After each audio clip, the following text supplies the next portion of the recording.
Hey, what's up guys, welcome back to another video. It's Capital Y2K here, and in this video we're going to discuss 5 ways to keep a positive mindset while you are playing Fortnite. Now this is a little different kind of video, but I wanted to do this because I wanted to help some of you guys out who often find yourselves struggling to play Fortnite, whether you're going through a rough patch of losses, or even if you're somebody who plays a competitive Fortnite and struggle to keep a positive mindset there, or even if you're less skilled at the game and as a result have trouble keeping a positive mindset when playing. As somebody who's been playing the game for a while, I find that I've been able to successfully stay positive, whether it be Fortnite or other video games. And for any of you guys who struggle with that, I just wanted to give you guys some tips on how you guys can stay positive and have fun, whether it be Fortnite or any other game, even if things aren't going your way.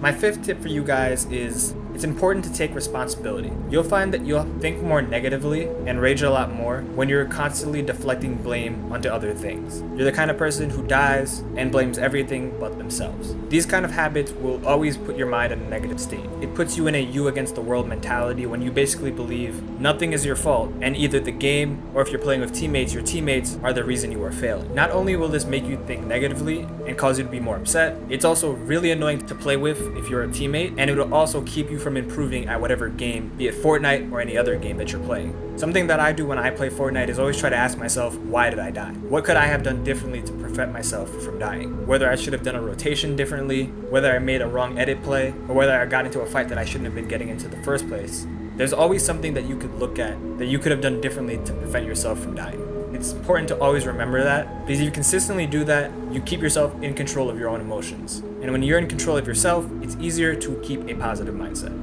Number 4 is to learn from your mistakes. You should never be dying over and over for the same reason. You should always be trying to learn from what you did wrong and to try not to do those things again. Now, 2 easy ways to do this are obviously 1, to just think back to what you did and then afterwards think about what you could have done differently, or you could always watch your gameplay back. This ensures that you're not going to be making the same mistakes over and over, and you are learning, therefore you'll be improving, and that way you'll be able to feel better about yourself. One of the best things and my favorite things about Fortnite is there's always things to learn and improve upon, and if you're always learning, you're always going to be improving, which will make you better at the game, and therefore have a more positive mindset towards the game. Number 3 is to be confident but not cocky. Confidence is probably one of the most important things to have, whether it be Fortnite or any other video game. It is important to not go overboard with that. The more confident you are, the better you'll be able to play more aggressive and put yourself in situations where you can get more eliminations. If you're not getting eliminations, you're putting yourself in situations to where you could practice skills, where even if you're failing, you could learn from your failures. But one thing that could prevent players from doing that is that they're not confident. You believe that you're a terrible player, and therefore you play very passive. And as a result, you don't put yourself in situations where you can improve the weaker parts of your game. Having your friends hype you up, or you being able to hype up yourself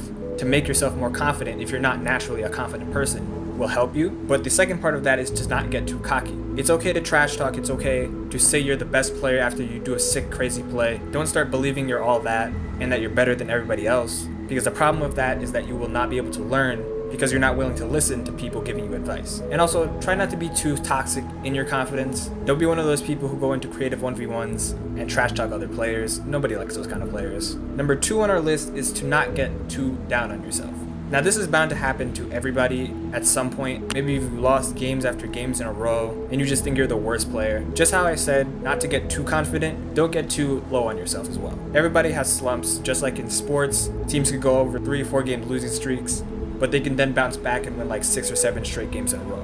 Just remember that everybody goes through rough patches in video games, whether it be sports or even in life, and you can get past it, and it doesn't say anything about you as a player. Maintain confidence in your skill and you can get past it. Never get too high, never get too low. And number 1 on our list is to find a way to keep calm. There will always be rage-inducing moments in games. Those unbelievable moments that just make you want to throw something or yell, but it's important to find a way to keep calm. Personally, I am not a big rager of video games, and usually a way I use to keep calm is simply every time, especially after a time I've had a bad death, I simply just say GG. It basically for me, it basically sums up the whole situation that went down, and it's the first step for me to be able to do the other things that I mentioned on the list. Accept responsibility and learn from my mistakes by knowing I wasn't cheated and there was something I did wrong that may have caused whatever happened to happen. And it's just simply a GG at the end of the day. Obviously, you have to find your own way to be able to keep calm when a rage-inducing moment happens, whether that be walking away, going to do something else, or maybe taking a break from the game and playing something else, and then coming back to it at another time. Whatever that is, everybody has something different, and if you can find that thing that's able to keep you calm, you'll have less or no rage-inducing moments, and that'll help you be able to keep a positive mindset. I hope these 5 tips helps you guys be able to stay positive, not only while you're playing Fortnite, but you're playing any other game, or even in any other aspects of life. And hopefully this could also improve some of you guys' game and allow you guys to have more fun playing Fortnite. With all that said, don't forget to leave a like on the video, subscribe to join the squad, and I will see you guys in the next video. Peace.